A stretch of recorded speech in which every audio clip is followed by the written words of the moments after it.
بسم اللہ الرحمن الرحیم۔ سورہ مبارکہ میں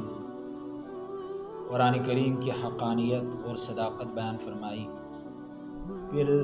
مسئلہ توحید کو سمجھایا، توحید کے عقلی دلائل بھی بیان کیے، پھر منکرین قیامت کا رد ہوا اور قیامت میں پیش آنے والے بعض واقعات کا تذکرہ بھی ہوا کہ یہ منکرین قیامت آج قیامت کا انکار کر رہے ہیں دنیا میں، لیکن ایک وقت آنے والا ہے کہ جب یہ اللہ کے سامنے سر جھکائے ہوئے ہوں گے اور اس وقت ان کے اوپر ذلت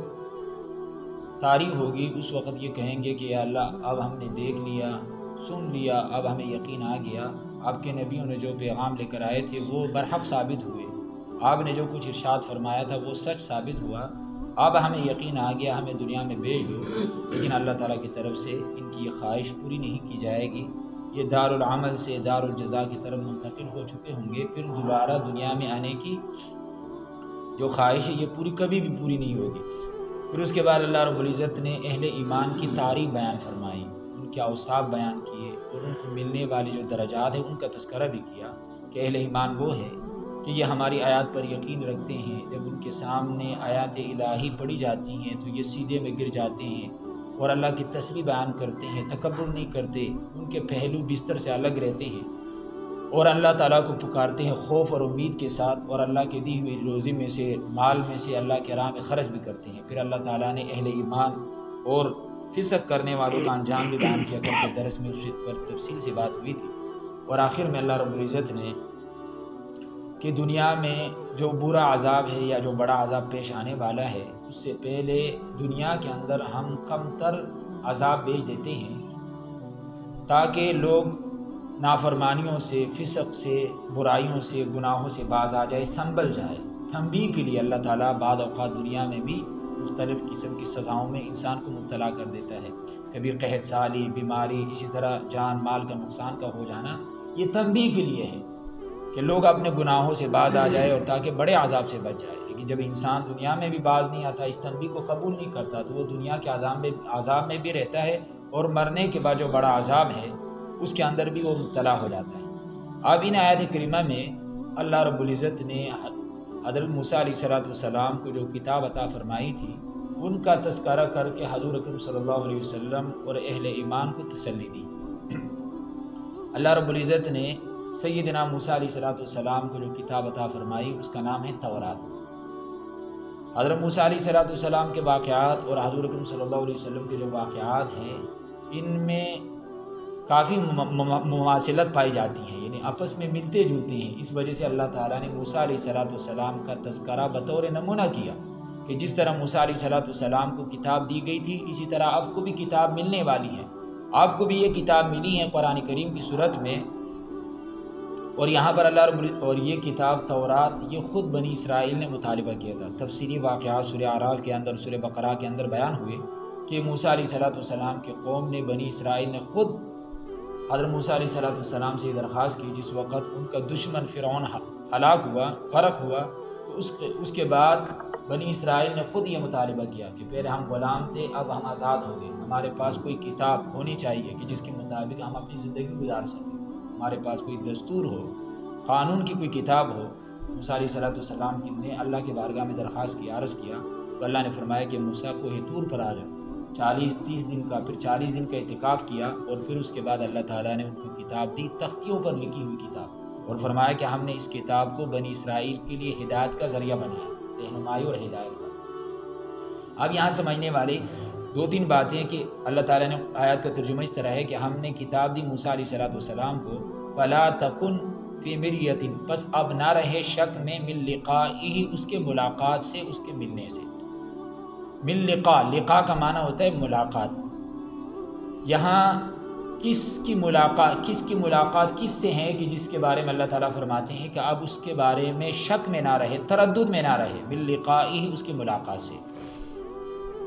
اب یہ ملاقات کس سے ہے، اس کے بارے میں مفسرین کی مختلف آراء ہے۔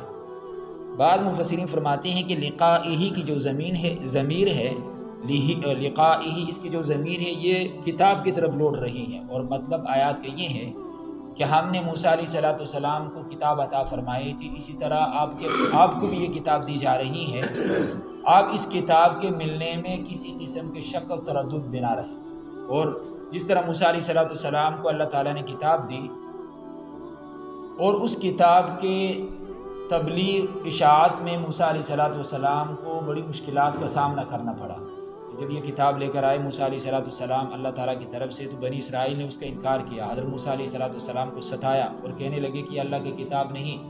ہمیں کیا پتہ کہ یہ اللہ تعالیٰ کی طرف سے ملی ہے۔ پھر وہ 70 آدمی کو لے کے گئے، وہ پورے واقعات، تو انہوں نے اس کتاب کا انکار کیا اور حضرت موسیٰ علیہ السلام کو ستایا۔ تو اللہ رب العزت نے فرمایا کہ جس طرح موسیٰ علیہ السلام کو کتاب ملی تھی اور ان کے تبلیغ اور اشاعت پر ان کو مشکلات کا سامنا کرنا پڑا، اسی طرح آپ کو یہ قرآن کریم یہ کتاب دی جا رہی ہے، لیکن جس طرح حالات موسیٰ علیہ السلام کے ساتھ پیش آئے اسی طرح کے حالات آپ کو بھی پیش آئیں گے، لیکن جس طرح موسیٰ علیہ السلام نے صبر کا مظاہرہ کیا اسی طرح آپ کو بھی کرنا پڑے گا۔ یعنی یہ سنت انبیاء علیہ السلام ہے، اور اسی طرح یہ آپ کی جو امت ہے وہ بھی انکار کرے گی، جس طرح مشرکین مکہ نے اور کفار نے انکار کیا۔ ایک مطلب تو یہ ہے کہ لقائی سے مراد کتاب ہے، کہ جس طرح موسیٰ علیہ السلام کی کتاب ملی تھی اسی طرح آپ کو یہ، اور قرآن کریم میں ایک دوسری وَإِنَّكَ لَتُلَقَّى الْقُرْآنَ مِن لَدُنْ حَكِيمٍ خَبِيرٍ، کہ بے شک حکیم اور خبیر خدا کی طرف سے یہ کتاب تمہیں دی گئی ہے۔ تو اسی طرح یہاں لقائی سے مراد کتاب ہے۔ اور دوسرا مفہوم مفسرین نے اس کا یہ بیان کیا کہ ہم نے موسیٰ علیہ السلام کو کتاب دی، پس اب شک میں نہ رہے اس کے ملاقات سے۔ یعنی مطلب کیا ہے کہ موسیٰ علیہ السلام کی ملاقات اللہ تعالیٰ سے ہوگی، قیامت کے دن وہ وقت آنے والا ہے، اور موسیٰ علیہ السلام اللہ رب العزت کے سامنے اپنی قوم کی شکایت پیش کریں گے۔ بعد مفسرین فرماتے ہیں اس کا مطلب یہ ہے کہ موسیٰ علیہ السلام اللہ کے بارگاہ میں اپنی قوم کی شکایت پیش کریں گے کہ اللہ میری اس قوم نے اس کتاب کو اس کا انکار کیا، ان کے اصولوں کو نہیں اپنایا۔ اور اسی طرح کے حالات حضور اکرم صلی اللہ علیہ وسلم قیامت کے دن آپ صلی اللہ علیہ وسلم بھی اللہ کے بارگاہ میں اپنی امت کی شکایت کریں گے۔ سورہ فرقان کے اندر اللہ نے فرمایا وقال الرسول یا رب ان قوم اتخذوا هذا القرآن مہجورا، کہ اللہ تعالیٰ وقال الرسول، رسول اللہ صلی اللہ علیہ وسلم قیامت کے دن فرمائے گا کہ میرے رب میری اس قوم نے اس قرآن کو چھوڑا ہوا تھا، میری اس قوم نے۔ میرے محترم دوستو، ہمارے لیے ڈرنے کا مقام ہے، کہیں ایسا نہ ہو کہ قیامت کے دن حضور اکرم صلی اللہ علیہ وسلم ہمارے خلاف جو ہے مقدمہ دائر کرے اور اللہ کے بارگاہ میں کہہ دے کہ میری اس امت نے اس قرآن کو چھوڑا ہوا تھا۔ جس طرح موسیٰ علیہ السلام اللہ کے حضور شکایت کریں گے، اسی طرح صلی اللہ علیہ وسلم بھی قیامت کے دن جن لوگوں نے قرآن کو چھوڑا ہوا ہے وہ آپ صلی اللہ علیہ وسلم ان کے خلاف اللہ کی عدالت میں مقدمہ دائر کریں گے۔ ہم تو حضور اکرم صلی اللہ علیہ وسلم کی شفاعت کی امید لگائے ہوئے ہیں، اور اگر ہمارے خلاف نبی علیہ السلام مدعی بن جائے تو پھر ہمارا کیا بنے گا؟ اس لیے ہمیں قرآن کے اصولوں کو اپنانا چاہیے، اس پر عمل کرنا چاہیے، اس کو پڑھنا سمجھنا اس پر عمل کرنا، یہ قرآن کی بنیادی حقوق ہے۔ تو ایک مفہوم اس کا یہ ہے، اور تیسرا مفہوم اس کا یہ ہے کہ آپ موسیٰ علیہ السلام یعنی آپ صلی اللہ علیہ وسلم سے یہ کہا جا رہا ہے کہ آپ موسیٰ علیہ السلام کی ملاقات کے بارے میں شک میں نہ رہیں۔ یعنی حضور اکرم صلی اللہ علیہ وسلم کی ملاقات ہوئی حضرت موسیٰ علیہ السلام سے، فرمایا اب شک میں نہ رہے، آپ کی ملاقات موسیٰ علیہ السلام سے ہوئی ہے، اور موسیٰ علیہ السلام سے حضور اکرم صلی اللہ علیہ وسلم کی 3 ملاقات کا تذکرہ احادیث مبارکہ میں مذکور ہے۔ ایک تو معراج والی حدیث میں ہے،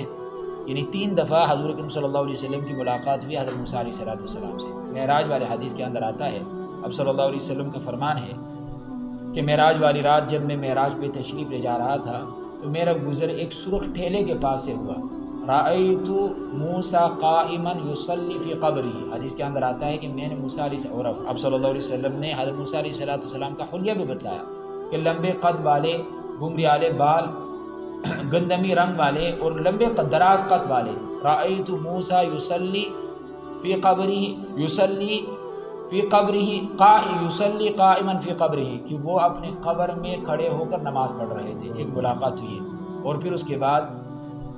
مسجد بیت المقدس کے اندر تمام انبیاء علیہ السلام جمع ہوئے اور حضور اکرم صلی اللہ علیہ وسلم نے ان کی امامت کروائی، یہاں بھی موسیٰ علیہ السلام سے ملاقات ہوئی۔ اور پھر تیسری ملاقات چھٹے آسمان پر ہوئی کہ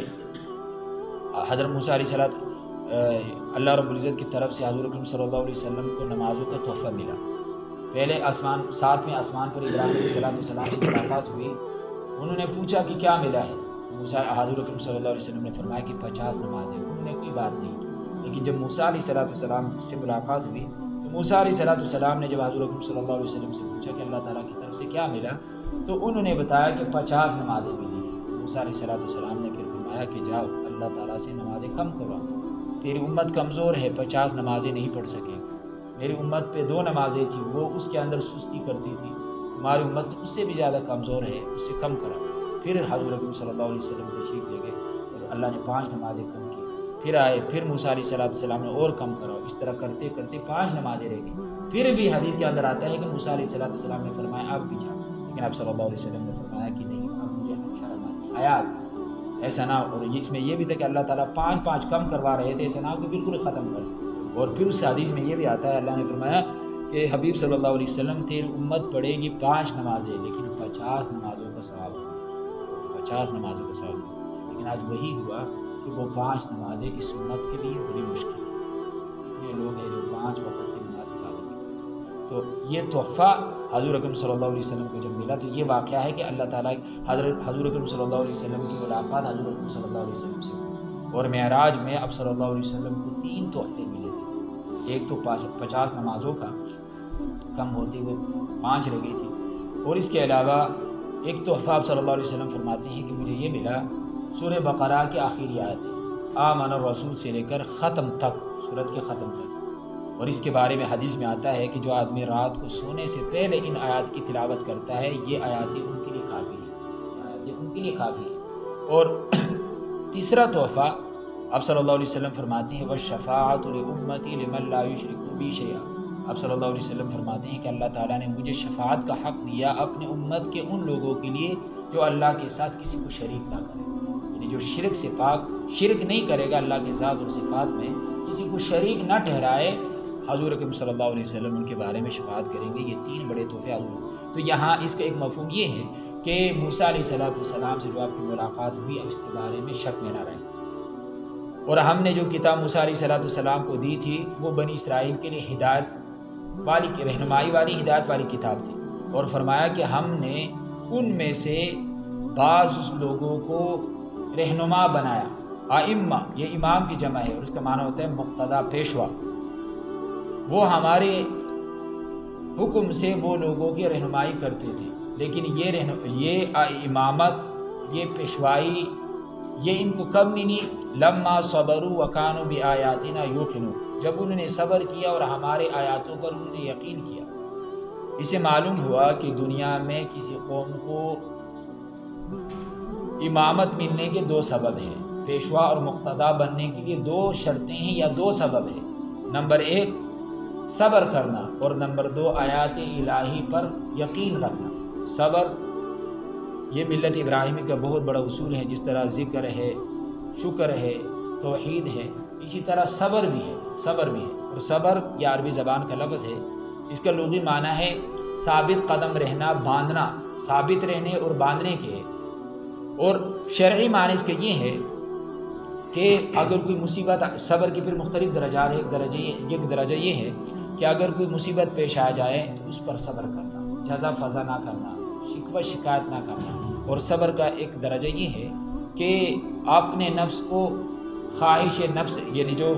نفس ہے اس کو خواہشات سے روکنا، نفس کو خواہشات سے روکنا، یہ بھی صبر ہے۔ اسی طرح احکام الہی کی پابندی پر ثابت قدم رہنا، یعنی جو احکام اللہ تعالیٰ نے یہ ہے، نفس نہ بھی چاہے پھر بھی اس پر ثابت قدم رہنا، تو یہ صبر کے مختلف درجات ہیں۔ اور اللہ تعالیٰ نے قرآن کریم کے اندر فرمایا انما یوفی الصابرون اجرهم بغیر حساب، کہ جو صبر کرنے والے ہیں ہم ان کو بے حساب اجر عطا فرمائیں گے۔ اور ایک روایت کے اندر آتا ہے الصبر من الایمان، کہ صبر ایمان میں صبر کا وہی درجہ ہے جس طرح انسان کے جسم میں سر کا درجہ ہے، سر کا درجہ ہے۔ سفیان ثوری سے اس حدیث کے بارے میں پوچھا گیا کہ اس حدیث کا کیا مطلب ہے کہ ایمان میں صبر کا وہی درجہ ہے جس طرح انسان کے جسم میں سر کا درجہ ہے، تو انہوں نے فرمایا کہ تم نے اللہ کا یہ فرمان نہیں سنا کہ جب بنی اسرائیل نے صبر کیا اور ہماری آیات پر یقین رکھا تو ہم نے ان کو امام بنایا، امام، پیشوا، مقتدی بنایا۔ یعنی صبر اور آیات الہی پر یقین رکھنے کی وجہ سے اللہ تعالیٰ نے ان کو امامت عطا فرمائی، دنیا میں ان کو یعنی مقتدی اور پیشوا بنایا۔ اور آیات الہی پر یقین رکھنا، اس کا مطلب یہ ہے کہ آیات الہی کو سمجھنا اور سمجھ کر پھر اس پر یقین رکھنا، آیات الہی کو سمجھنا اور سمجھ کر پھر اس پر یقین رکھنا، اس پر ایمان لانا، دل و جان سے، دل سے بھی اس کو تسلیم کرنا۔ تو فرمایا کہ جب بنی اسرائیل نے ہمارے آیات پر صبر کیا، آیات الہی پر یقین رکھا، اور جب انہوں نے صبر کیا تو ہم نے دنیا میں ان کو پیشوا بنایا۔ وہ اللہ تعالیٰ کے حکم سے لوگوں کی رہنمائی کرتے تھے جو بنی اسرائیل کے علماء تھے۔ اور اگلی آیت میں اللہ تعالیٰ نے کہ جن امور میں یہ دنیا میں اختلاف کرتے تھے، قیامت کے دن ہم ان کے درمیان قطعی فیصلہ کریں گے۔ جن عقائد میں یا جن اعمال میں، عقائد میں یہ اختلاف کرتے تھے، قیامت کے دن ان کے بارے میں قطعی فیصلہ ہوگا۔ دیکھو دنیا میں بھی فیصلہ ہوتا ہے، جج یا جو بھی قاضی ہو وہ کتنی دیانت سے فیصلہ کیوں نہ کرے، لیکن بعض اوقات اس میں غلطی کا امکان ہوتا ہے اور غلطی ہو بھی جاتی ہے، لیکن اللہ کے ہاں جو فیصلہ ہوگا اس میں کسی غلطی کا امکان نہیں ہوگا، سچ اور صحیح فیصلہ ہوگا۔ اور اس وقت دودھ کا دودھ اور پانی کا پانی ہو جائے گا، اس وقت صحیح فیصلے ہوں گے، اس میں کوئی غلطی کا امکان نہیں ہوگا۔ دنیا میں تو اللہ تعالیٰ نے حق کو واضح کر، قد تبین الرشد من الغی، اللہ تعالیٰ نے حق بات کو واضح کر دیا، لیکن قطعی فیصلہ وہ قیامت کے دن ہوگا جن امور کے درمیان جس طرح ان لوگوں نے اختلاف کیا، عقائد کے اندر بھی یہ حق کو یعنی دنیا کے اندر باطل کو رائج کرنا چاہتے تھے، انبیاء علیہ السلام کی مخالفت کی، ان کو اذیتیں پہنچائی، قیامت کے دن فرمایا کہ صحیح فیصلہ ہوگا۔ اور آخری آیات میں اللہ تعالیٰ نے پھر تنبیہ کے لیے انسانوں کی توجہ دلائی ہے پچھلی اقوام کہ تم سے پہلے کتنی قومیں گزری ہیں، کیا یہ ابھی تک تمہارے لیے یہ بات واضح نہیں ہوئی؟ تم ان کے رہائش گاہوں پر صبح و شام سفر کر کے وہاں سے گزر کر جاتے ہو، تم نے ان سے عبرت حاصل نہیں کی؟ حالانکہ کسی وقت ان کے پاس بھی مال و دولت تھا، یہ بھی اقتدار کے منصب پر تھے، لیکن اللہ تعالیٰ نے ان کو ہلاک کیا۔ آج ان کے اجڑی ہوئی بستی اور کھنڈرات تمہارے لیے عبرت بنے ہوئے، ان کو دیکھو اور ان سے عبرت حاصل کرو۔ اور پچھلی صورت میں سورۃ الروم کے اندر اللہ تعالیٰ نے فرمایا کانوا اشد منہم قوہ، کہ وہ تم سے مال و دولت میں، قوت میں، طاقت میں، ہر اعتبار سے تم سے زیادہ تھے، مال کے اعتبار سے بھی، قوت اور طاقت کے اعتبار۔ وعمروها اکثر مما، فرمایا کہ انہوں نے زمین کو اس طرح آباد کیا تھا جس طرح تم نے نہیں کیا۔ اب قوم عاد، قوم سمود، اتنی بڑی بڑی قومیں تھیں، لیکن جب انہوں نے نبیوں کی مخالفت کی، اللہ تعالیٰ کی طرف سے پکڑ آیا تو اللہ تعالیٰ نے سب کو ہلاک کر دیا۔ تو اللہ تعالیٰ نے کہ ان اقوام سے، ان قوموں سے عبرت حاصل کرو۔ اور اس میں فرمایا کہ عقل والوں کے لیے جو اللہ آیات الہی کو سنتے ہیں اور ان کو سمجھنے کی کوشش کرتے ہیں، ان کے لیے اس میں نشانیاں ہیں، لیکن جو سنے ہی نہ، ان میں غور و فکر نہ کرے، ان کی مثال تو اس طرح ہے جس طرح سورج چھڑا ہوا ہو، نکلا ہوا ہو، اور آدمی اپنے آنکھوں کے اوپر ہاتھ رکھ کر کہے کہ سورج تو نہیں ہے، تو یہ اس میں قصور کس کا ہے؟ سورج کا تو نہیں ہے، اس کا اپنا ہی ہے۔ تو اللہ تعالیٰ نے بے شمار نشانیاں بھی بیان کی، پچھلے قوموں کے واقعات بھی بیان کیے، سمجھانے کے لیے، تنبیہ کے لیے کہ ان سے عبرت حاصل کرو۔ حالانکہ یہ قومیں تم سے بھی زیادہ طاقتور تھی، لیکن جب انہوں نے مخالفت کی تو یہ اللہ کے پکڑ میں آئے اور اللہ تعالیٰ نے صفحہ ہستی سے مٹا دیا۔ اس میں حضور صلی اللہ علیہ وسلم کو تسلی بھی دی اور ساتھ ساتھ تنبیہ کے لیے اللہ تعالیٰ نے پچھلے قوموں کے واقعات کی طرف اشارہ کیا۔ وَلَقَدْ آتَيْنَا، اور تحقیق آتَيْنَا دی ہم نے موسیٰ علیہ السلام کو کتاب سے مراد تورات ہے، فَلَا تَكُنْ، پس اب نہ رہے، فی مریۃ، شک میں، من لقائہ، اس کے ملنے سے۔ اور تفسیر میں نے عرض کر دی کہ جس طرح موسیٰ علیہ السلام کو کتاب ملی، اس طرح کو یہ کتاب ملی ہے،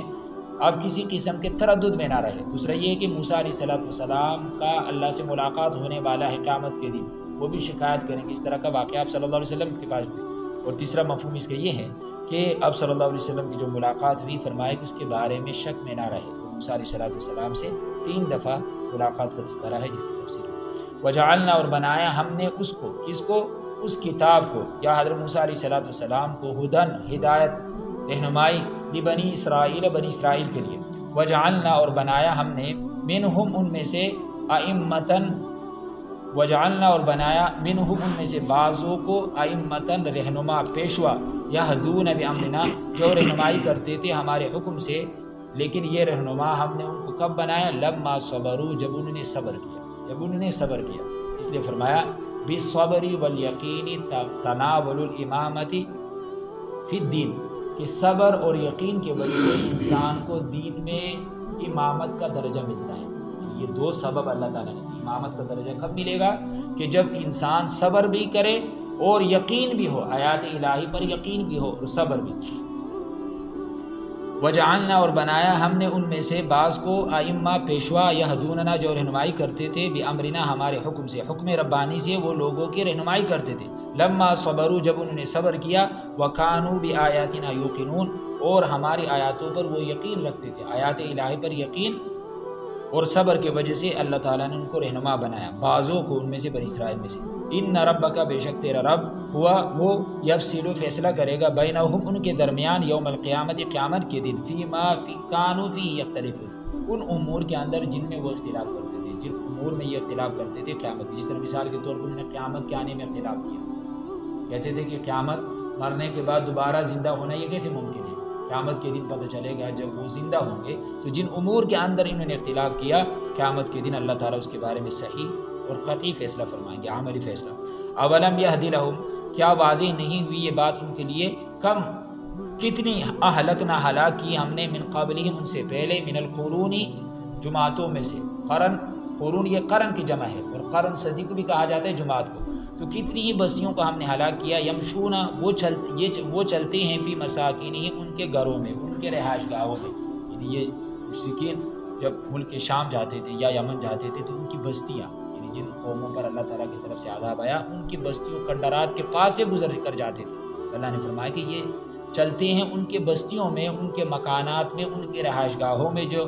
یہ ان کے لیے عبرت نشان ہے، عبرت کے نشان بنے ہوئے ہیں، تو ان سے عبرت کیوں نہیں حاصل کرتے؟ ان فی ذالک، بے شک اس میں، لآیات، البتہ نشانیاں ہیں، افلا یسمعون، کیا وہ سنتے نہیں ہیں؟ لیکن وہ سننا کسی کام کا نہیں ہے کہ ایک کان سے سن کر دوسرے کان سے نکال،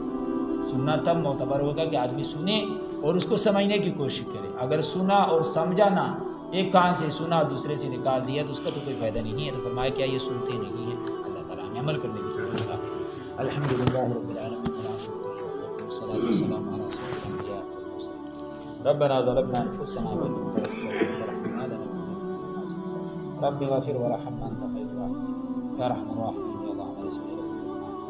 اللہ ہر قسم کی شرور سے حفاظت، نفس اور شیطان کی مکر فریب سے حفاظت، قرآن پڑھنے، سمجھنے، اس پر عمل کرنے کی توفیق عطا فرمائے، یا اللہ قیامت کی رسوائیوں سے محفوظ، گناہوں کی ذلت سے محفوظ، یا اللہ دین پر چلنا آسان فرما، یا اللہ دین کے اوپر استقامت نصیب فرما، یا اللہ صراط مستقیم پر چلنے کی توفیق عطا فرما، یا اللہ قرآن پڑھنے، سمجھنے، اس پر عمل کرنے کی توفیق عطا فرما، یا اللہ حضور اکرم صلی اللہ علیہ وسلم کی شفاعت نصیب فرما، یا اللہ قیامت کی رسوائیوں سے محفوظ فرما، یا اللہ موت کی سختی سے حفاظت فرما، قبر کے عذاب سے پناہ نصیب فرما، خاتمہ بالایمان فرما، موت کے وقت کلمہ نصیب فرما، وصلی اللہ تعالی علی خیر خلقہ محمد و آلہ